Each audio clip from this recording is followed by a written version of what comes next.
Bienvenue à cette présentation sur la recharge du véhicule électrique en multilogement. Nous vous présenterons des recommandations pour les nouvelles constructions de multilogements s'adressant aux municipalités et aux décideurs publics. Cette présentation a été proposée par Hydro-Québec, collaboration avec l'Association des véhicules électriques du Québec. La structure de la présentation va ainsi: nous traiterons d'abord de la croissance du nombre d'électromobilistes, définirons les objectifs de la présentation, nous traiterons de la réglementation actuelle autant au niveau provincial que national, et de ces premiers éléments, nous dresserons un constat de la situation actuelle. Par la suite, nous établirons quels sont les enjeux liés à des réglementations pour les nouvelles constructions. Nous traiterons des erreurs à éviter pour arriver à des recommandations à l'effet de réglementer les nouvelles constructions. Rapidement, par la suite, nous défilerons des annexes et des références. La croissance du nombre d'électromobilistes est une réalité au Québec, vous pouvez le voir sur les routes. La projection du nombre de véhicules va ainsi. L'objectif actuel du gouvernement est d'1 million de véhicules pour l'année 2030, mais à travers le plan d'économie verte, le gouvernement du Québec étudie actuellement la possibilité d'augmenter cet objectif à 1,5 million de véhicules. Vous pouvez vous attendre donc à voir de plus en plus de véhicules électriques au Québec, surtout que l'offre ira en augmentant et que le prix des véhicules est appelé à diminuer, les rendant beaucoup plus concurrentiels encore aux véhicules à essence. Du côté fédéral, le gouvernement étudie la possibilité d'adopter des lois qui favoriseront les véhicules électriques. La ministre fédérale de l'Environnement a parlé de la possibilité d'exiger que 100% des véhicules vendus au Québec en 2040 ne soient plus à essence. Donc, il y a un fort momentum pour les véhicules électriques en ce moment. C'est un changement qui est irréversible, c'est un changement qui est engagé et qui est important. L'objectif de la présentation est de s'assurer que les nouveaux immeubles qui sont construits aujourd'hui vont permettre d'accueillir ces véhicules électriques, de les recharger à domicile. Il est donc important d'orienter les villes dans leur processus décisionnel pour implanter une recommandation qui favorise l'accès à la recharge, l'électrification des transports, le tout dans un objectif de développement durable.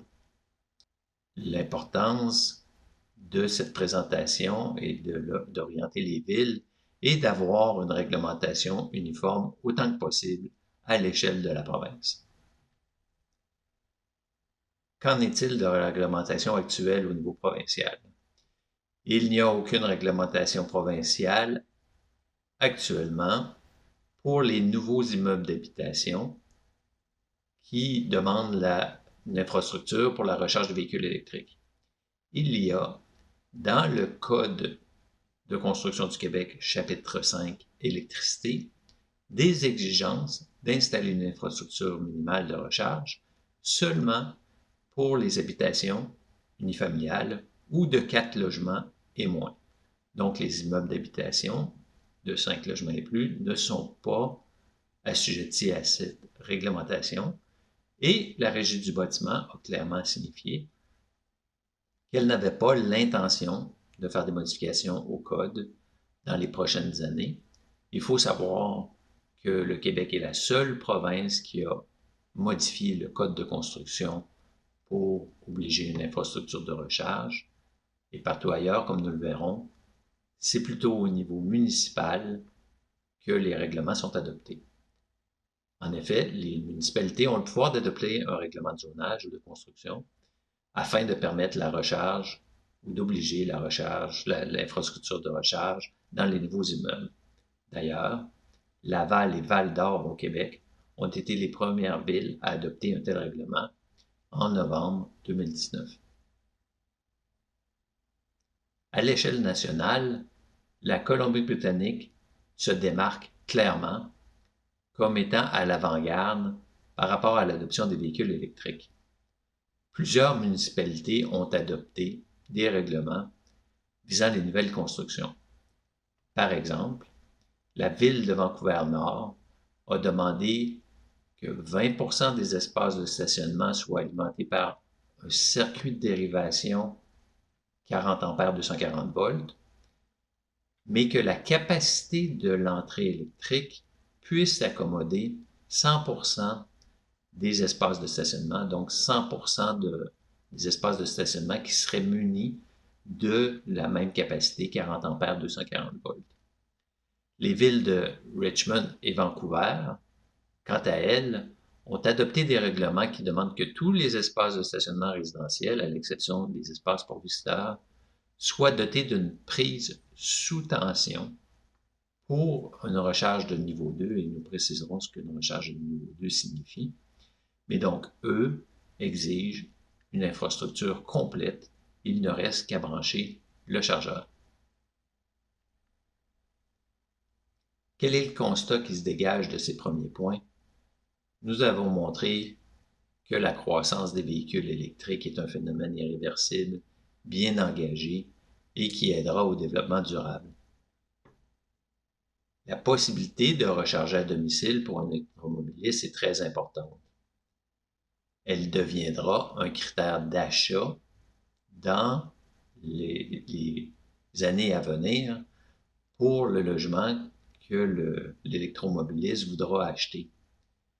Et donc, la valeur de l'immeuble ira avec la possibilité ou non d'installer une borne de recharge.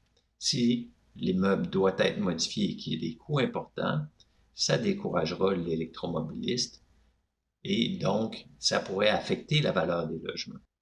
Les municipalités devraient donc assumer le leadership concernant les nouveaux immeubles pour améliorer leur valeur future et permettre à moindre coût, et nous définirons ce qu'on entend par à moindre coût, la recharge de véhicules électriques.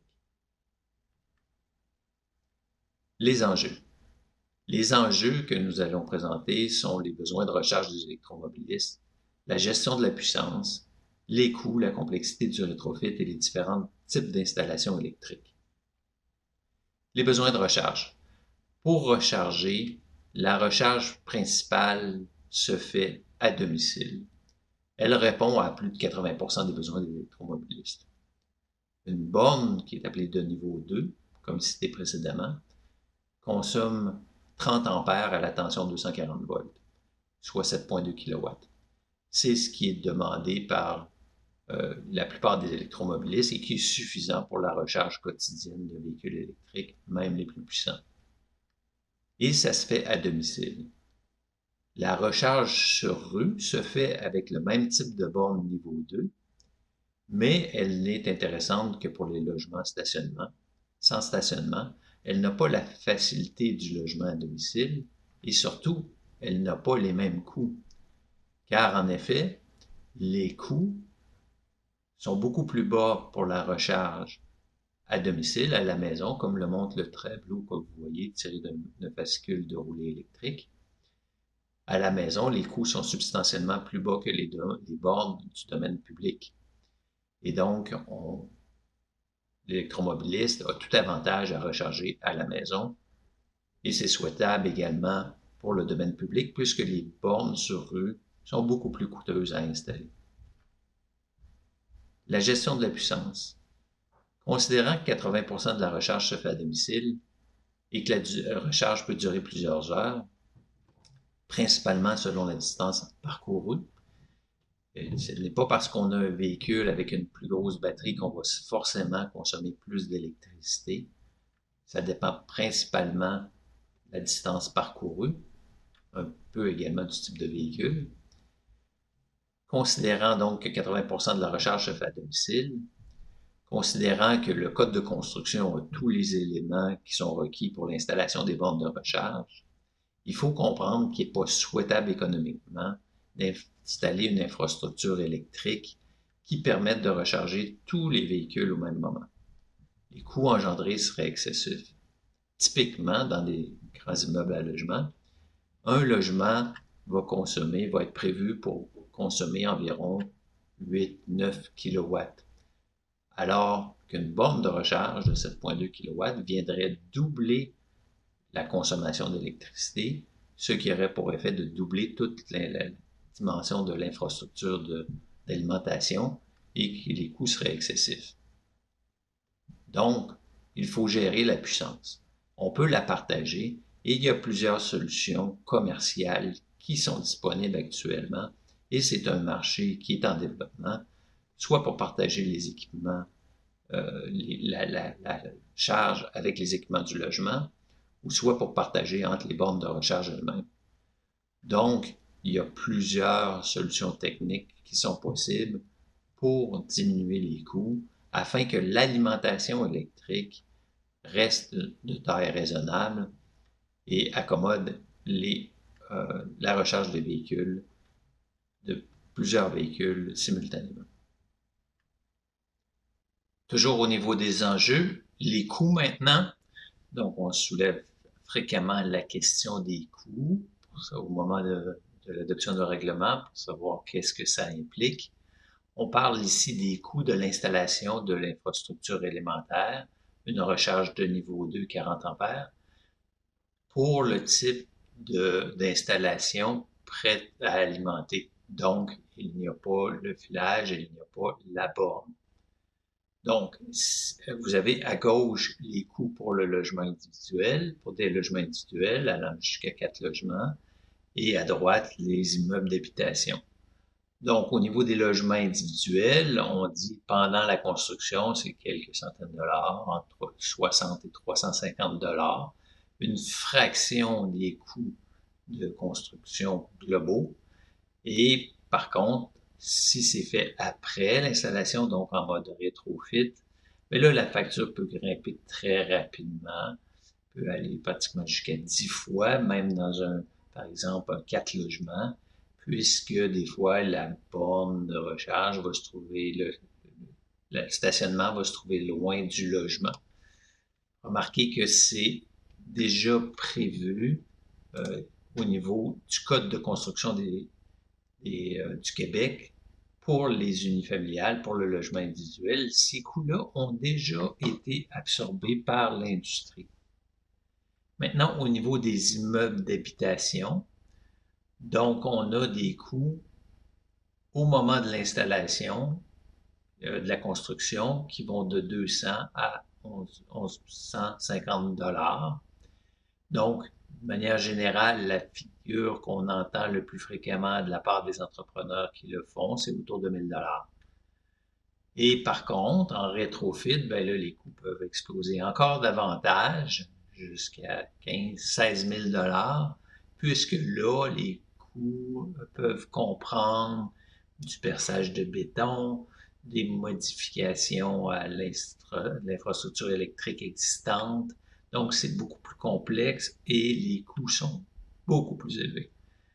Ce qu'il faut retenir de ces coûts-là, c'est qu'autour de 1000 dollars la construction, pour chaque logement et pour le futur, quand on pense au coût actuel des immeubles d'habitation, des locaux d'habitation, qui sont dans l'ordre de plusieurs centaines de milliers de dollars, et 1000 dollars, ce n'est qu'une fraction du coût. On disait environ entre 0,17 et 0,66% des coûts totaux des logements par rapport au coût moyen actuel. Donc, c'est une fraction très raisonnable et qu'on peut certainement demander au moment de la construction, alors que les coûts en rétrofit, ben, eux, deviennent vraiment problématiques, surtout lorsqu'il faut faire voter par une assemblée de constitution. La complexité du rétrofit. Le processus décisionnel permettant d'ajouter l'infrastructure électrique de recharge est complexe. On a parlé de coûts supplémentaires une fois qu'on doit installer des bornes de recharge alors que ça n'était pas prévu, mais on ne tient pas en compte des coûts importants en termes de temps qui est requis pour les propriétaires de logements dans les multilogements pour amener le syndicat de copropriété, par exemple, à adopter une modification de l'immeuble par double majorité lors d'une assemblée. Si on comptabilisait ce temps, les coûts seraient encore plus élevés, sans compter tous les problèmes que ça peut engendrer entre copropriétaires. Les règlements qui prévoient des installations partielles, par exemple 20%, 30% des cases de stationnement, fondamentalement ne font que repousser le problème. Et donc, il y aura un jour ou l'autre du rétrofit et pendant un certain temps, il y aura une inéquité entre ceux qui ont accès aux bornes de recharge et ceux qui n'y ont pas accès.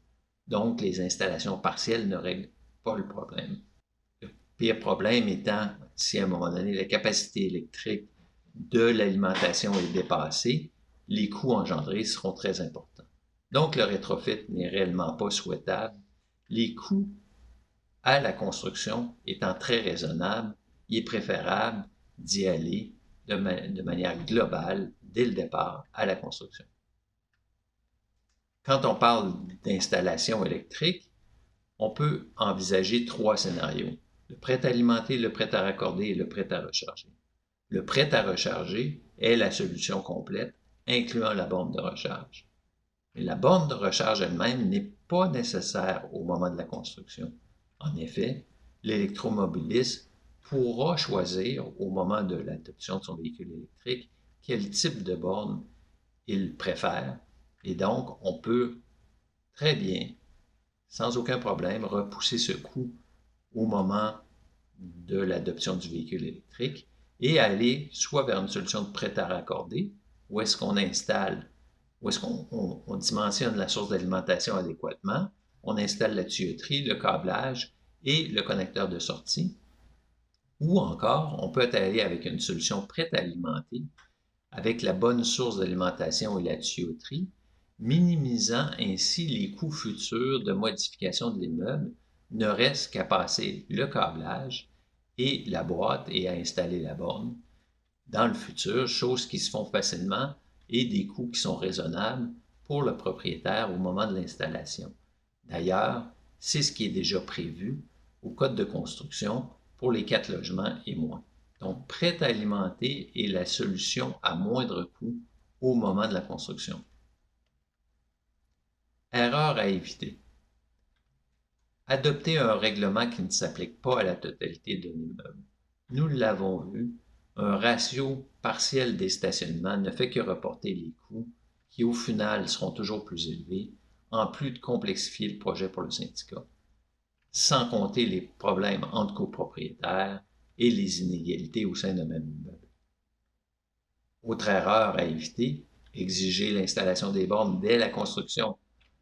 Pour minimiser les coûts initiaux, la borne n'est pas requise, le propriétaire pourra choisir lui-même sa propre borne lors de son achat de véhicule électrique. On arrive à nos recommandations. La réglementation doit exiger l'installation de l'infrastructure élémentaire à la construction, permettre l'alimentation pour 100% des habitations pourvues d'un espace de stationnement, et nous détaillerons ce point, permettre l'usage des solutions techniques recommandées dans le guide publié par Hydro-Québec, la recharge de véhicules électriques dans un multilogement, assurer la capacité de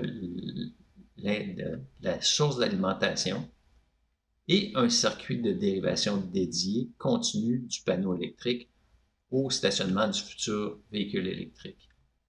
Voici maintenant comment ces recommandations pourraient s'inscrire dans un règlement de zonage. Donc, nombre de cases pouvant être desservies par l'installation électrique. Toute nouvelle habitation multifamiliale de 5 logements ou plus de comprendre une installation électrique qui permet la mise en place de bornes de recharge pour électrique de niveau 2, desservant 100% des cases de stationnement si l'immeuble d'habitation compte un ratio de stationnement inférieur à 1 stationnement par unité, au minimum un stationnement pour la mise en place des bornes de recharge lorsque le ratio est supérieur à 1, donc une unité qui a 2 stationnements une prise afin d'installer une borne et le propriétaire pourra recharger 2 véhicules, par exemple avec la même borne de recharge. Recommandations. Plus en détail sur les règlements de construction, eh bien, on va avec le détail de ce qui est requis, similaire à ce qui est déjà demandé dans le Code de construction du Québec pour les unifamiliales. Donc, les cases de stationnement doivent être équipées de l'infrastructure minimale pour borne de recharge selon le Code de construction du Québec, avec les détails qui se trouvent dans les sections correspondantes. On parle d'une capacité minimale de 40 ampères à 240 volts avec une boîte approuvée de type reconnu CSA à une distance maximale de 2 mètres de la case de stationnement. Et la charge déterminée pour le calcul et le dimensionnement de l'entrée électrique doit être conforme, encore une fois, au Code de construction du Québec. Voilà, en gros, nos recommandations. Elles sont simples et elles permettent d'installer l'infrastructure électrique pour 100% des cases de stationnement, à moins qu'un logement ait plus d'une case de stationnement, alors seul un des stationnements est requis pour une seule borne de recharge, puisque si le logement dispose de 2 stationnements, la même borne de recharge pourra servir aux 2 véhicules du logement. Voici les références qui ont servi et qui supportent cette présentation. Nous vous remercions de votre attention et nous sommes disponibles pour toute question.